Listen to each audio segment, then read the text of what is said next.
आपकी दवाइयाँ आपको और बीमार बना रहे हैं, पर उसने घर बदला तो केमिस्ट भी बदला और फिर से बीपी की दवाई खा रहा था। देखते ही देखते व्यक्ति की अचानक से कई बार तबीयत खराब हो गई, मरते-मरते बचा।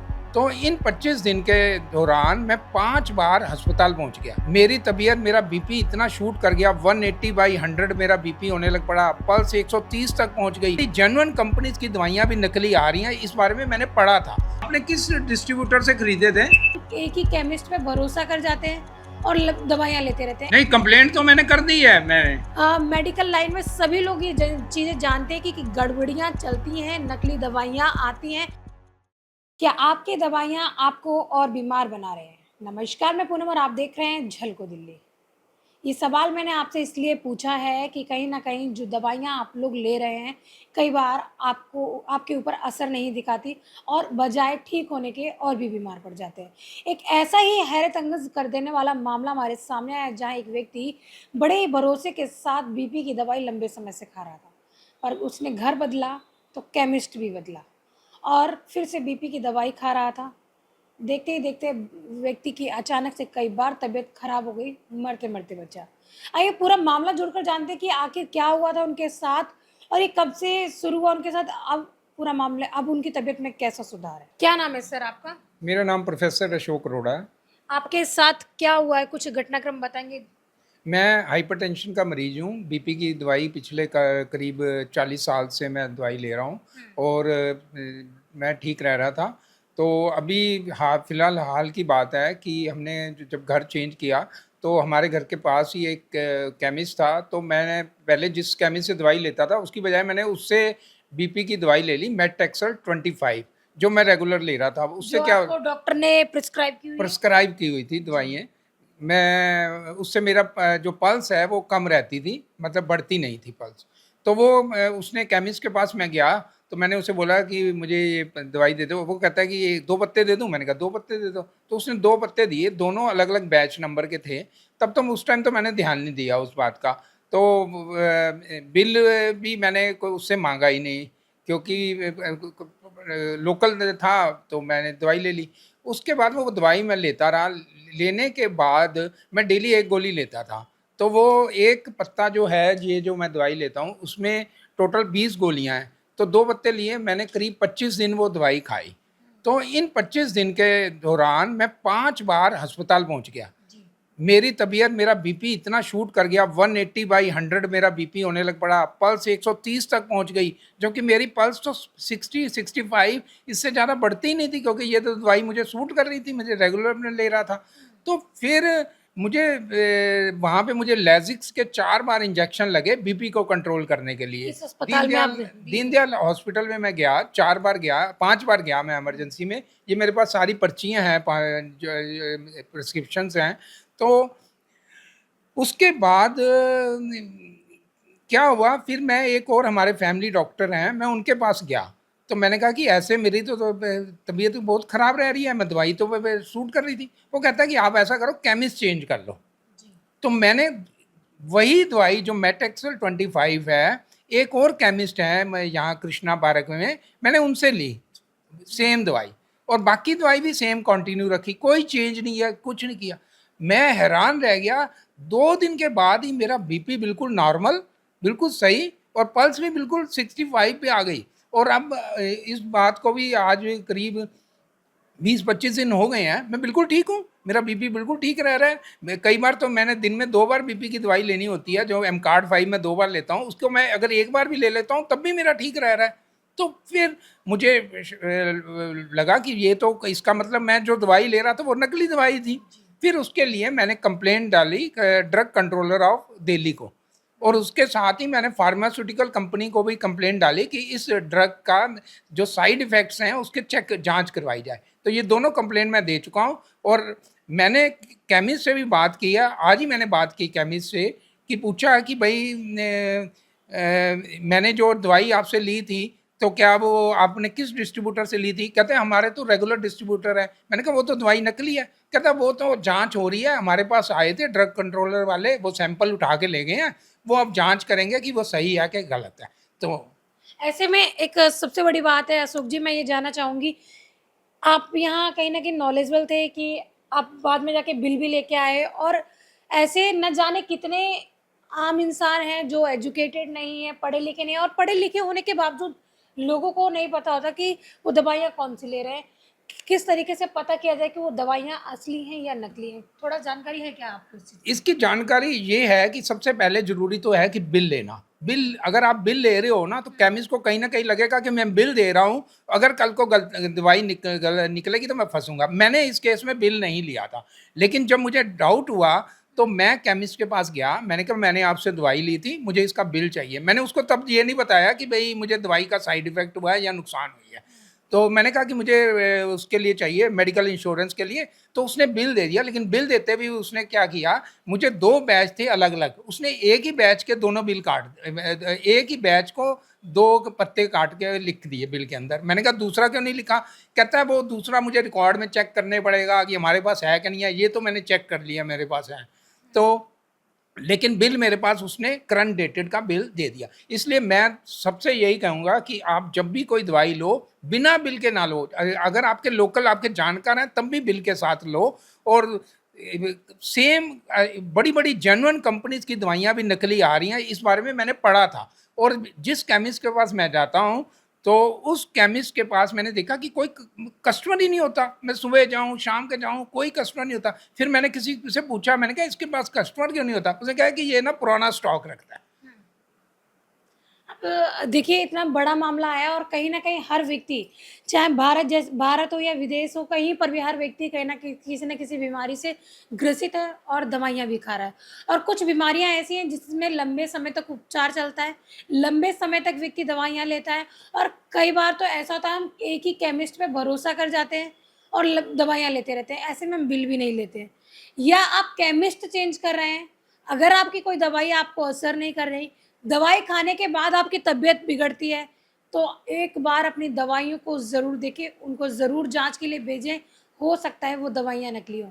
और कुछ टिप्स भी आपको बताना चाहेंगे, जब भी आप दवाई खरीद रहे हैं, तो वो ज़रूर फ़ॉलो करें ताकि आप नकली दवाई लेने से बच सकें। अगर आपके साथ भी इस तरीके की चीज़ें होती हैं, अपने बता दें नियरेस्ट में जो भी केमिस्ट से दवाई ले रहे हैं, वहाँ बिल पहला सबसे पहला काम है आपका, बिल ज़रूर लें। बिना प्रिस्क्रिप्शन की हुई दवाई ना लें, और दवाइयों पे जो है क्यूआर कोड ज़रूर मेंशन होता है, जिसको आप अपने स्मार्टफ़ोन से स्कैन करेंगे, तो दवाई की डिटेल आ जाएगी, यानी पूरा नाम, बैच नंबर, सारी चीज़ें जानकारी आ जाएगी। साथ ही एक्सपायरी डेट ये भी ज़रूर चेक करें कि दवाइयों की एक्सपायरी डेट तो नहीं पास आ गई है। दूसरी चीज़ आपको ये भी बताएँ कि जब आप दवाई ले रहे हैं, कई बार स्ट्रिप में मिसमैच होता है, जो असली दवाई और नकली दवाई में, ये अंतर करने का भी तरीका है। स्पेलिंग मिस्टेक्स भी होती हैं, ये तमाम चीज़ें हैं जो आप देख कर लें, सस्ती दवाई के चक्कर में ना पड़ें, नहीं तो आप भी इसी तरीके के शिकार हो सकते हैं। हालाँकि यहाँ पर बड़ी चालाकी से अशोक जी को जो है दवाई दे दी गई, ना जिसमें आपको बता दें ना स्पेलिंग की मिस्टेक है, वो दवाइयाँ मैंने खुद से देखी हैं।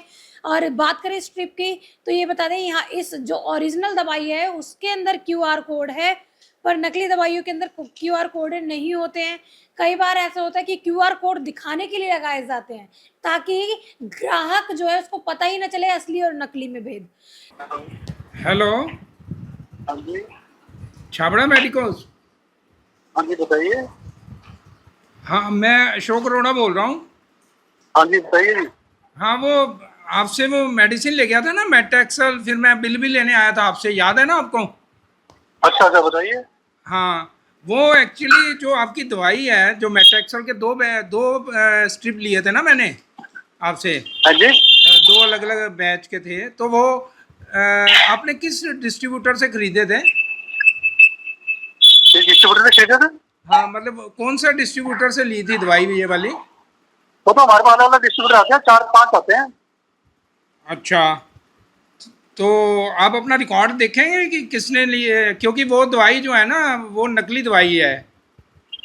कौन कह रहा है ये? देखिए, मैंने वो दवाई 1 महीने के करीब ली है, और उस दवाई लेने के बाद मैं 5 बार अस्पताल में एडमिट हुआ हूँ। अच्छा।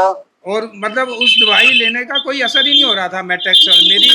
मेरे जो पल्स है वो 130 तक जा रही थी, और नहीं, बीपी नकली बहुत दवाई ज़्यादा तो वो शूट तो कर रहा था, और 4 बार मुझे लेजिक्स के इंजेक्शन लगे, लेकिन फिर वही दवाई मैंने दूसरे केमिस्ट से ली, अच्छा। एक डॉक्टर की राय से, हमारे फैमिली डॉक्टर की, तो हाँ उसके जी, हाँ बाद जी। वो मैं बिल्कुल ठीक हूँ, मुझे कोई प्रॉब्लम नहीं है। अच्छा, हाँ, तो वो तो दवाई चेक होगी तो ही पता चलेगा ना।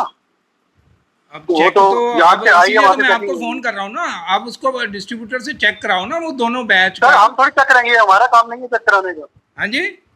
हमने तो मेडिसिन मंगवा ली वहां से, कंपनी वालों से। हाँ हाँ। आपने कंप्लेंट कर तो दी है हमारी?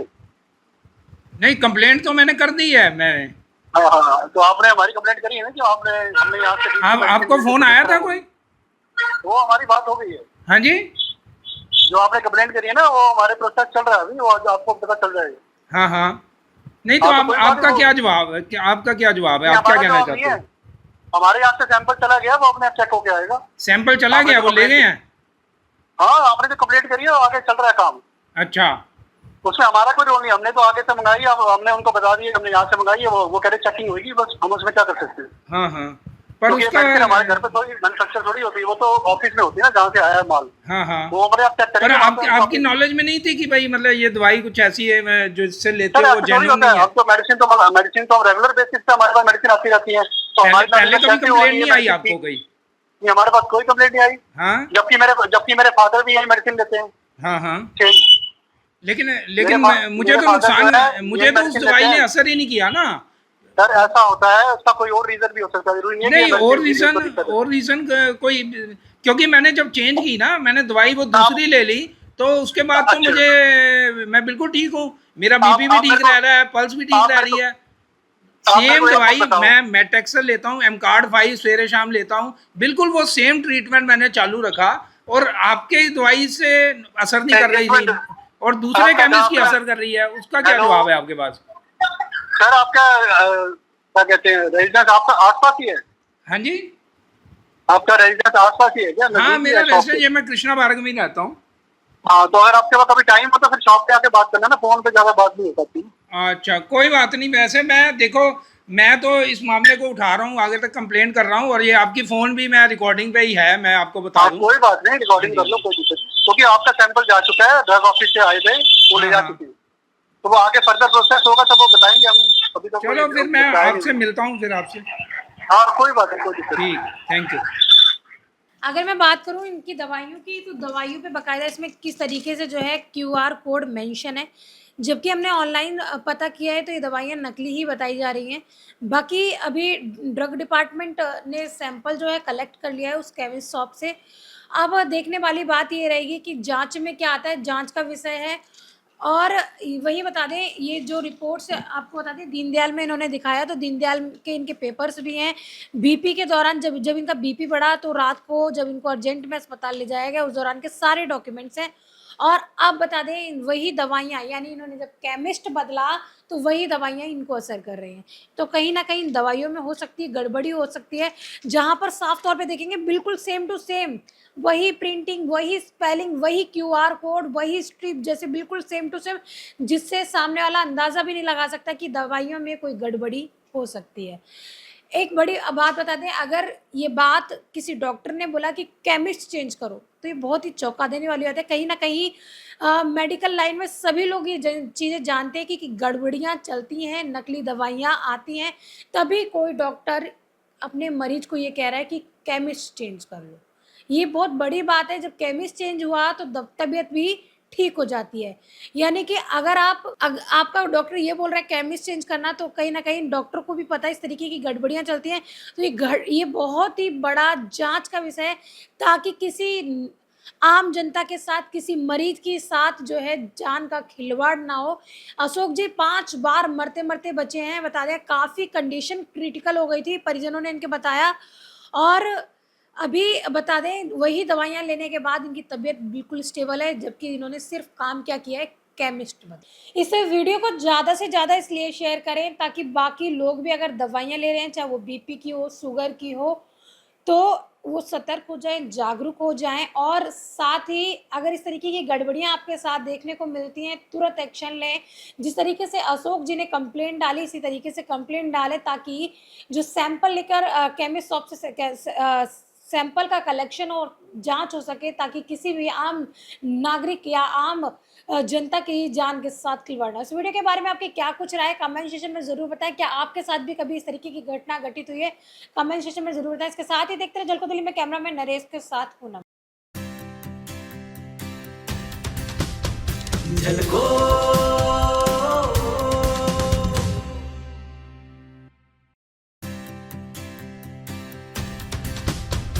झलको